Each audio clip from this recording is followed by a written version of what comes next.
Bahujan Samaj party के वरिष्ठ नेता सतीश चंद्र मिश्रा से आज हम बात करेंगे।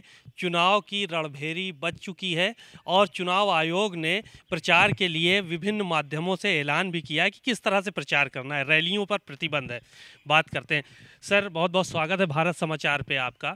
चुनाव आयोग ने जिस तरह का फैसला लिया है कि आप सोशल प्लेटफॉर्म से, सोशल मीडिया के माध्यम से प्रचार करें, कितना संतुष्ट हैं? आपकी कितनी तैयारी है पार्टी की? देखिए, सोशल प्लेटफॉर्म एक एक प्लेटफॉर्म हो गया। दूसरा ये कि व्यक्तिगत भी प्लेटफॉर्म। उन्होंने मना ये तो नहीं किया कि आप मिल नहीं सकते लोगों से। उन्होंने कहा कि 5 लोग जा कर के घर घर डोर टू डोर कर सकते हैं।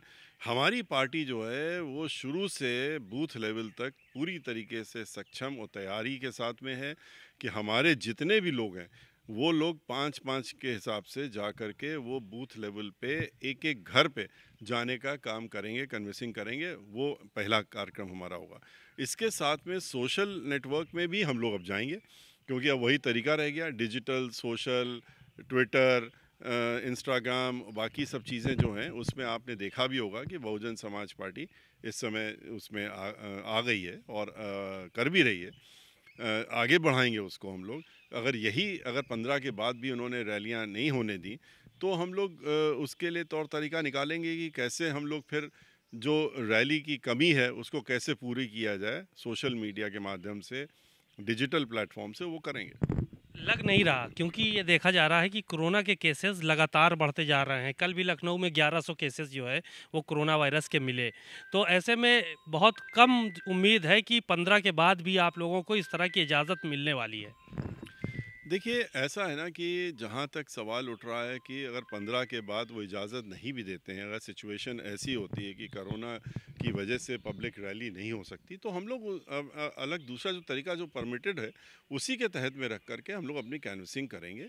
और हम ऑलरेडी कर चुके हैं। हम लोग तो पूरे 75 ज़िले में जा कर के हमने पहले ब्राह्मण समाज के बीच में जा कर के उनकी पूरे 75 ज़िलों में मीटिंगें करी। बहुत बड़ी बड़ी मीटिंगें हुई। और उसके बाद फिर हम जो रिज़र्व कॉन्स्टिट्यूएंसीज थी उसमें हम गए 18 मंडलों में जा कर के। वो भी हमने 2 तारीख को अपनी आखिरी मीटिंग कर ली थी, कंप्लीट कर ली। पूरा यूपी एक बार नहीं 2 बार हम लोग कर चुके हैं।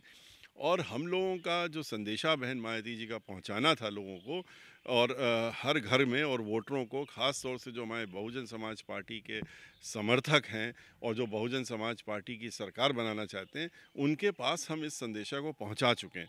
और अब जो मेथड अलाउ होगा उसके तहत चल करके हम लोग आगे बढ़ेंगे। ब्राह्मणों को लेकर आप लगातार करते रहे, मीटिंगें करते रहे, बात करते रहे। ब्राह्मण वोट बैंक कितना साध पाई बहुजन समाज पार्टी? क्योंकि पिछली बार ब्राह्मण वोट जो था वो कहीं ना कहीं भारतीय जनता पार्टी के साथ था। अब की कितना साध पाया? आपने इतना सम्मेलन किया, सारी चीज़ें की, मिले लोगों से, तो क्या लगता है कि कितना अब इस बार आपके फेवर में वोट होगा ब्राह्मण? देखिए, ब्राह्मण समाज इस समय पूरी तरीके से बहुजन समाज पार्टी के साथ में एकत्रित हो गया है। और जिस तरीके से पूरे उत्तर प्रदेश में हम घूमे हैं तो हमने देखा कि ब्राह्मण समाज का इतना ज़्यादा रोष है अब की बार भारतीय जनता पार्टी से, जिस प्रकार से उसका समाजवादी पार्टी से था 2017 में। और अब की बार तो वो भारतीय जनता पार्टी को सोच भी नहीं सकता कि ये सत्ता में वापस आएँ, क्योंकि वो भूल नहीं पा रहा है कि 500 ब्राह्मण समाज के मजबूत लोगों की हत्याएं हो जाती हैं, 100 से ज़्यादा इनकाउंटर हो जाते हैं। खुशी दुबे अभी भी जेल में है। रेणु शर्मा जो कि एक पूर्व ब्लॉक प्रमुख थी, फर्जी मुकदमे में उसको हाथरस में जेल में भेजा। उसकी बेल हो जाने के बाद भी 15 दिन तक उसको जेल में रखा, जब तक कि उसकी मृत्यु नहीं हो गई, तब उसको बाहर आने दिया। तो ये सारी चीज़ें जो है उत्तर प्रदेश का ब्राह्मण समाज ने देखा है। और आज हमारे साथ 2007 में जिस तरह से जुड़ा था उससे कहीं ज़्यादा ताकत से हमारे साथ में जुड़ा हुआ। इसीलिए आपने देखा कि भारतीय जनता पार्टी को बैठक करनी पड़ रही है कि ब्राह्मण समाज को कैसे मनाया जाए। वो मान चुके हैं कि ब्राह्मण समाज उनके साथ नहीं है। समाजवादी पार्टी को दिखावे के लिए कोई मूर्ति लगानी पड़ती है, कभी कुछ करना पड़ रहा है। प्रबुद्ध सम्मेलन करने की कोशिश की, 5 करे, उसके बाद बंद कर दिया। भारतीय जनता पार्टी ने 5 प्रबुद्ध समाज के सम्मेलन किए, बंद कर दिए, क्योंकि उनके यहाँ ब्राह्मण समाज आया ही नहीं निकल करके। तो अब की बार ब्राह्मण समाज अगर आ रहा है, जिस तरह से 50,000 की संख्या में हमारी रैलीज़ में आया है, तो वो दिखाता है कि अब की बार वो उत्तर प्रदेश में भाईचारा बना करके अमन चैन की सरकार बनाना चाहता है, जिसमें कि सबके साथ में न्याय हो और इस तरह का मारपीट जिस तरह से चल रही हैं सरकार में चल रहा है, वो सब चीज़ें ना हो। तो इसके लिए ब्राह्मण समाज हमारे आप साथ। जिनको कद्दावर कह रहे हैं कि आप कद्दावर लोग थे जिनका इनकाउंटर हुआ, कद्दावर लोग थे जिनकी हत्या हुई ब्राह्मण समाज के, लेकिन भारतीय जनता पार्टी के नेता उनको अपराधी कह रहे हैं कि अपराधियों का इनकाउंटर किया गया है, यहाँ पर किसी कद्दावर का या किसी जाति विशेष का नहीं किया गया। देखिए, खाली ब्राह्मण समाज में उनको इस तरह के अपराधी नज़र आए, पूरे प्रदेश में 100 से ज़्यादा जिनका इनकाउंटर किया है, और उनको और कहीं कुछ नज़र नहीं आ रहा है क्या? खाली एक जाति विशेष में ही उनको खाली इस तरह के दिखे जिनके के इनकाउंटर करके मार दीजिए उनको, बगैर न्याय दिलाए, बगैर अदालत ले जाए हुए। तो ये सारी चीज़ें किसको किसको मारा, 500 लोग जिनकी हत्याएं हो गई, वो भी सब ब्राह्मण समाज के लोग। अगर जो दहशत फैलाने की कोशिश की है, अब की बार ब्राह्मण समाज उसका जवाब वोट बीएसपी को डाल करके इनको देने का काम करेगा।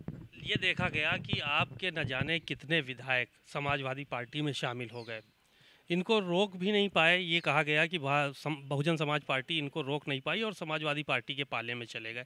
आपको नहीं लगता कि ये डैमेज करेंगे कहीं ना कहीं बहुजन समाज पार्टी को इस चुनाव में, 2022 का जो चुनाव हो रहा है? बिल्कुल नहीं। ये आप पूरी हिस्ट्री उठा के देख लीजिए, जितने भी नेता जिन्होंने गलत काम किया है, अगर उन्होंने पार्टी विरोधी गतिविधि की, बड़े से बड़ा नेता भी हो, उसको पार्टी ने, डिसिप्लिनरी पार्टी हमारी है, वो डिसिप्लिन का एक्शन ले करके उनको बाहर का रास्ता दिखाती है। और जब इनको निकालने काम होता है तो सिर्फ अकेले वही जाते हैं, उनके साथ में ना उनका समाज जाता है, ना उनका वोटर जाता है, ना बहुजन समाज पार्टी के जो वोटर्स जिनकी वजह से वो जीते हैं, वो बहुजन समाज पार्टी के ही साथ में रहते। कहीं से भी चुनाव लड़ लें, लेकिन इनको हार का सामना करना पड़ेगा। जीतेगा वही जिसको बहुजन समाज पार्टी फिर से टिकट देगी। सपा भाजपा से मुकाबला मान रही है और भाजपा कहती है सपा से मुकाबला है, एक दूसरे से मुकाबला बता रहे हैं। आप लोगों को तो गिनती में नहीं रखे हुए, कहीं पे बहुजन समाज पार्टी को गिन ही नहीं रहे वो दोनों पार्टियां आपस में लड़ रही हैं, ये बात सही है, क्योंकि वो दूसरे और तीसरे स्थान के लिए लड़ रहे हैं। हम तो उनसे बहुत आगे हैं। अभी जिस तरह से वो पीछे पीछे, हम ही ने शुरुआत की उत्तर प्रदेश में अपनी पहली रैली, पब्लिक रैली करके पीछे पीछे निकले, मुंह की खानी पड़ी। एक जने 500-800 लोगों को लेके चलते रहते हैं गाड़ी के साथ में, और बाकी लोग जो हैं सरकारी जो कार्यक्रम होते हैं जिसमें कि फीता काटना है या पत्थर लगाना है पब्लिक को बेवकूफ़ बनाने के लिए कि हम आ जाएंगे तो हम 5 साल में ये काम करेंगे, उस तरह के प्रोग्राम बना करके और दिखा करके, और मीडिया को मैनेज करने का काम जो है, इस तरह से इनके हाथ में धन भी है, बल भी है। और मीडिया, आप जानते हैं कि जो मीडिया के साथ मजबूरी है कि उनके जो मालिक लोग हैं, ऊपर वाले लोग हैं, वो इनके किस तरह से दबाव में रहते हैं, उनको दबाव में लेकर के जो दिखाना चाहते हैं उतना ही दिखवाने का काम करते हैं। और जो सही माने में लड़ाई में जो जो इनको हराने का काम कर रहा है, उसको ये कहते हैं कि ये लड़ाई में नहीं है। एक आशंका जताई है बहन जी ने कि चुनाव आयोग को चाहिए कि सत्तारूढ़ जो दल है उस पर नकेल कसे, क्योंकि सरकारी जो मशीनरी है उसका दुरुपयोग होने की आशंका है। इस तरह की आशंका जताई है। देखिए, जिस तरह से सत्ता का दुरुपयोग इस समय पूरे प्रदेश में हो रहा है, और जिस तरह से ये दुरुपयोग कर रहे हैं, वो सबने देखा, हर चुनाव में करते हैं। और अब की बार तो इनसे, जिस तरह से इन्होंने अपने लोगों को बैठाल रखा है, उनको जिस तरह से उन्माद पैदा करने की कोशिश कर रहे हैं, जिससे सौहार्द बिगाड़ने की कोशिश कर रहे हैं, तो इसी को लेकर के हमारी पार्टी की मुखिया ने इलेक्शन कमीशन से कहा है कि इन सब चीज़ों पर रोक लगनी चाहिए, इनके ऊपर नकेल लगनी चाहिए, और चुनाव निष्पक्ष होना चाहिए। और निष्पक्ष चुनाव अगर जो भी नतीजा आता है वो सामने आ जाएगा। बातचीत के लिए शुक्रिया। आप सुन रहे थे बहुजन समाज पार्टी के वरिष्ठ नेता सतीश चंद्र मिश्रा को। उन्होंने बहुत सारी चीज़ों को साफ किया और बड़ी ही बेबाकी के साथ सारे सवालों के जवाब दिए, और साथ ही साथ ये भी बताया कि इस बार उत्तर प्रदेश में बहुजन समाज पार्टी की सरकार 2007 की तरह फिर रिपीट करने जा रही है। कैमरामैन गिरीश के साथ सीमाब नकवी, भारत समाचार, लखनऊ।